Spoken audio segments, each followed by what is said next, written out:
اللہ کا شکر ہے اس پلیٹ فارم سے کتاب و سنت کی آواز بلند ہو رہی ہے الحمدللہ. ہم آپ کے بابوں کو بالکل نہیں مانتے اس لیے کہ آپ بھی دوسروں کے بابوں کو نہیں مانتے.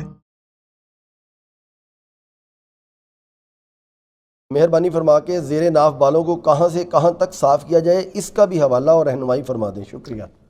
دیکھیں میرے بھائیو، پچھلے دنوں میرا زیر ناف بالوں کے اعتبار سے وہ جو پبلک میں مشہور ہے نا کہ وہ علماء نے زیادہ کیا ہے کہ وہ دفنا دینے چاہیے، بایا نہیں ہونے چاہیے، میں نے اس کا آپٹیمل سلوشن دیا ہے. وہ آپ کلپ میرا دیکھ لیں. پہلے میں دوسرے پورشن کو ایڈریس کرتا ہوں کہ زیر ناف بال کہاں سے کہاں تک کاٹنے چاہیے. پہلے اس کی حکمت آپ سمجھ لیں. یہ غیر ضروری بال جو صاف کیے جاتے ہیں یہ وہی بال صاف کیے جاتے ہیں جہاں پر پسینہ جمع ہوتا ہے، کیونکہ پسینہ جمع ہونے کی وجہ سے وہاں پہ بدبو پیدا ہوتی ہے. تو اسلام نے یہ پاکی کا نظام رکھا ہے. اب یہ دیکھیں یہ والی جو جگہ ہے بغلوں کے نیچے والی، اس میں پسینہ جمع ہوتا ہے. یہ بال اگر آپ ریموو نہیں کریں گے تو آپ کو بدبو آئے گی. اکثر جو مسلمان غیر مسلم ملکوں میں جاتے ہیں تو کہتے ہیں جو کافروں کو بڑی بو آمدی ہے جی.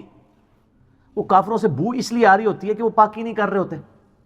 وہ بھی وہ ساری چیزیں کریں، کلمہ نہ بھی پڑھیں، اس کو روحانی مسئلہ ہمارے لوگ سمجھ رہے ہوتے ہیں جی. ٹھیک ہے، حالانکہ خود نماز بھی نہیں پڑھتے. اصولوں تو آپ سے بھی بدبو آنی چاہیے، کیونکہ صحیح مسلم میں 246 نمبر حدیث ہے، بندے کے کفر اور ایمان، شرک اور ایمان میں فرق نماز ہے. لیکن اللہ نے دنیا میں پردہ ہی رکھا ہوا ہے. وہ بدبو کی وجہ ان کی پاکی نہ کرنا ہوتا ہے. پاکی کریں تو آپ دیکھ لیں کوئی مسئلہ نہیں ہوگا، نہیں آئے گی بدبو. کرسچنز میں کتنے لوگ ہیں جو یہ کرتے ہیں، جوز میں بھی ہیں جو کرتے ہیں. تو یہاں پہ پسینہ جمع ہوتا ہے، اس لیے نبی علیہ السلام نے اس کو مشروع فرمایا.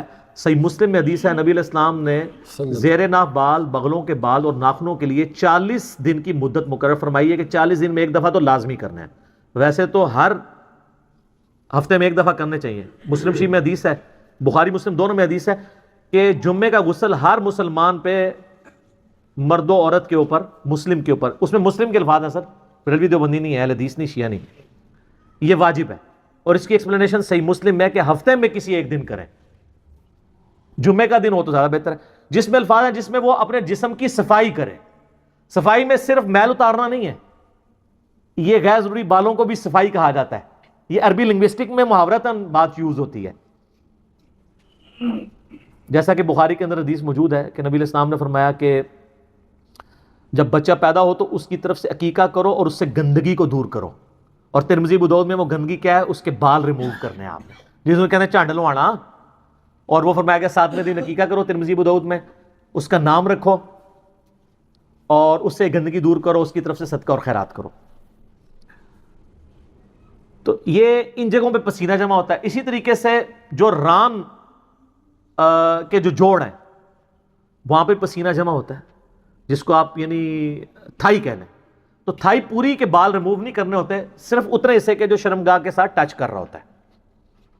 اسی طریقے سے یعنی بعض لوگ بالکل ناف کے عین نیچے سے بال صاف کرنا شروع کر دیتے ہیں، وہ کہتے ہیں زیر ناف ہے. وہ زیر ناف اس لیے کہا جاتا ہے وہ ناف کے تو نیچے ہی ہے نا، عین زیر ناف لفظ نہیں ہے وہ. تو ان کی ظاہر ہے ان کو کوآرڈینیٹس ڈیفائن کرنے کے لیے زیر ناف کہا جاتا ہے. ٹھیک ہے، ورنہ تو ہم بغلوں کے نیچے جو کہتے ہیں بغلے تو یہ ہے، تو یہ یہاں تک تو نہیں ریموو کرنے، وہ یہی والے ہیں. ٹھیک ہے، اینٹی وینم بھی ہو گیا.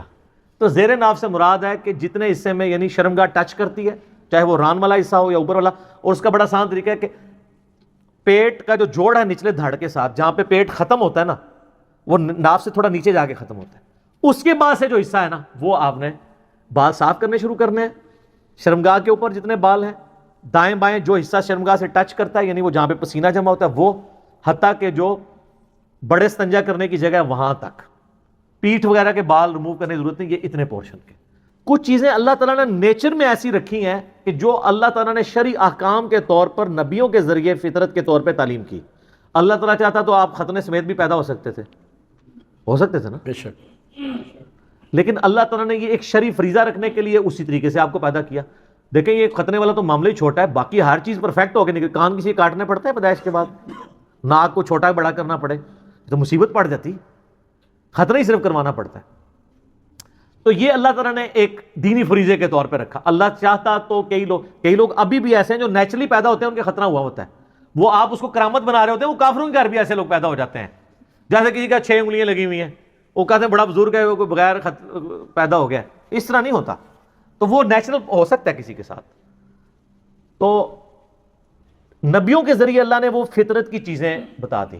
داڑھی مڈانا فطرت کو بگاڑنا ہے، لیکن ختنہ کرنا اگرچہ ہماری تخلیق میں بگاڑ ہے لیکن وہ فطرت اس لیے ہے کہ وہ اللہ نے پیغمبروں کے ذریعے تعلیم فرمائی کہ میں نے خود یہ چیز رکھی ہے، ورنہ تو کل کو کوئی شخص کہے گا جی مجھے رفع حاجت ہوتی ہے تو اس کے بعد مجھے جسم دھونے کی ضرورت نہیں ہے، تو نیچرل پروسیس ہے۔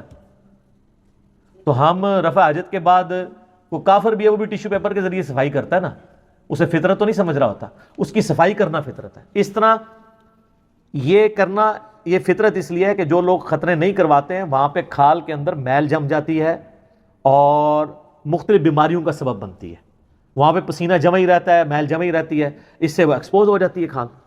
باقی عورتوں کا خطرہ کوئی نہیں، وہ دودھ والی روایت جعلی ہے، وہ جو آپ کے انڈیا کے ایک مولانا صاحب کی بڑی وہ کچھ ویڈیوز اس طرح کی چڑھی ہیں عورتوں کے خطرے والے، تو میری اس کی میں اب نام نہیں لیتا، جو کہ شریف آدمی ہے، وہ چند شرفاء میں سے جس نے میرے خلاف کوئی کلپ نہیں بنایا، لیکن جہاں اس نے غلطی کی ہے میں نے اس کو ہائی لائٹ کیا ہے، ایڈوکیٹ فیض سید صاحب حفظہ اللہ تعالی۔ تو اور عورتوں کے خطرے پہ میرا کلپ ہے، میں نے ان کو جواب دیا کہ وہ روایت ہی جعلی ہے، خود ابو داؤد نے لکھا ہے وہ جعلی روایت ہے، آپ عورتوں کے خطرے کرواتے پھر رہے ہیں، تو وہ نہیں ہے۔ تو یہ تخلیق کو بدلنا نہیں، یہ فطرت ہے۔ اس کے ثبوت میں بخاری مسلم کی حدیث ہے کہ 5 چیزیں فطرت سے ہیں۔ نمبر 1 ختنہ کروانا، نمبر 2 ناخن کاٹنا، نمبر 3 زیر ناف بال صاف کرنا یا اکھیڑنا کسی بھی فارم میں ہو، آپ اسرے سے صاف بھی کر سکتے ہیں، بخاری میں حدیث ہیں اسرے والی بھی، بال صفا پاؤڈر بھی استعمال کر سکتے ہیں، کریم بھی، اگر وہ سکن کو کاز نہ کرے کوئی ڈیمیج، جو آج کل رپورٹیں آ رہی کر رہے ہیں، اس لیے اس کو تو اوائڈ کریں، اس کی بجائے سٹرپس کا یوز بہتر ہے۔ اور نمبر 4 بغلوں کے بال، زیر ناف بال، بغلوں کے بال، اور نمبر 5 مونچھوں کو پس کرنا۔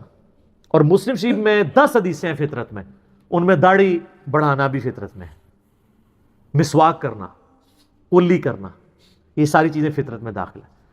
تو جو چیزیں اگرچہ بظاہر تخلیق کو بگاڑ رہی ہیں لیکن وہ اللہ تعالیٰ نے بلٹ ان رکھی ہوئی ہیں تاکہ انسان شریعت کو اوبے کرتے ہوئے اس کو ایگزیکیوٹ کرے، وہ تخلیق کا بدلنا نہیں ہے بلکہ وہاں پہ تخلیق بدلنا ہی فطرت ہے۔ اس فرق کو سمجھیں۔ اسی طریقے سے اس میں یہ بھی یاد رکھیے گا، ایک شخص کی 6 انگلیاں نکل آئی ہیں، اب اگر وہ ایک انگلی کٹوانا چاہتا ہے تو اس کا حق ہے، وہ تخلیق نہیں بدل رہا بلکہ وہ خود تخلیق سے ہٹا ہوا ہے، ڈیمیجڈ ہے، یہ اس کی فالتو ہے، وہ ریموو کروا سکتا ہے، یہ نہیں اس کو کہا جائے گا کہ یہ تو اب تخلیق کو بدل رہا ہے۔ کئی لوگ ہیں جن کے تالو جڑے ہوئے پیدا ہوتے ہیں، تو اب آپ کہیں گے تخلیق نہیں بدلنی، ان کے تالو الگ کیے جاتے ہیں، ورنہ تو وہ بول ہی نہیں سکتے۔ کئی لوگ، حتیٰ کہ ابو داؤد میں حدیث ہے کہ ایک صحابی کی ناک کٹ گئی تو اس نے چاندی کی ناک بنوا کے لگائی، لیکن اس میں بدبو پڑ گئی، ظاہر ہے چاندی تو اتنی کروجن ریزسٹنٹ اس کے اندر موجود نہیں ہے، ریزسٹنس۔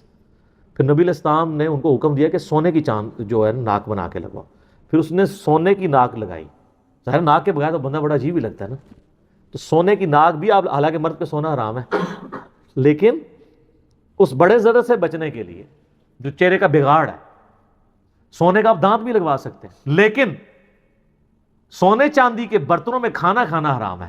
یہ ابو داؤد میں حدیث ہے، نبی علیہ السلام نے ان کو یوز کرنے سے منع فرمایا، صحیح سند کے ساتھ حدیث ہے۔